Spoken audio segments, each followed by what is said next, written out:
শপথ নেয়ার পরদিনই রাজপথে নেমেছেন জাতীয় সংসদের নবনির্বাচিত বিরোধী দলীয় নেতা ও জামায়াত ইসলামীর আমির ডক্টর শফিকুর রহমান। তবে কোনো রাজনৈতিক কর্মসূচি নয়, হাতে ঝাড়ু নিয়ে রাজধানীর রাস্তা পরিষ্কারের মাধ্যমে নিজের কাজ শুরু করলেন তিনি।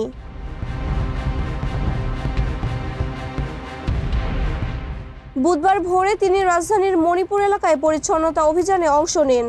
ফজরের নামাজ শেষেই নেতাকর্মীদের সাথে নিয়ে রাস্তায় জমে থাকা আবর্জনা নিজ হাতে পরিষ্কার করেন ডক্টর শফিকুর রহমান। প্রায় ২০ মিনিটের কর্মসূচিতে তার সাথে ছিলেন ঢাকা মহানগরী উত্তরের আমির মোহাম্মদ সেলিম উদ্দিন সহ দলীয় নেতাকর্মীরা।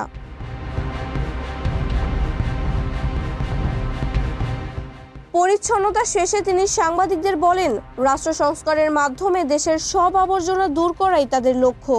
নিজের আঙিনা পরিষ্কার রাখলে দেশও পরিচ্ছন্ন থাকবে, এই বার্তা পৌঁছে দিতেই তার এই উদ্যোগ। ডক্টর শফিকুর রহমান ঘোষণা দেন, ঢাকায় থাকলে তিনি নিয়মিত এবং ঢাকার বাইরে গেলে সেখানেও সহকর্মীদের নিয়ে রাস্তা পরিষ্কার করবেন।